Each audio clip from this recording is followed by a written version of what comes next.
Because I don't understand. Say you use your money go marry woman. Some say no, they even use money marry woman. The girl will come to they live with the house with the guy. I don't understand. Say you go use your hard-earned money go marry woman, put her for house. At the end, you will not be able to take care of that person.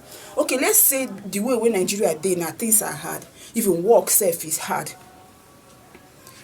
If the guy they bring, the girl they bring, even though say the girl no get, you get as things dey.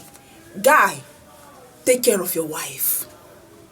That girl wey you won't look outside, use that opportunity, take care of her, make sure she is okay. So that is what happened. Okay, let me just stop for here for today. You understand? See you next time. Now me still be your girl Joy, you understand? So in case you want to drop any comment, if you like drop insultive comments, I go still see them, I go read them, not putting the happen, you understand? If you still want to say Joy, thank you, drop out that comment section.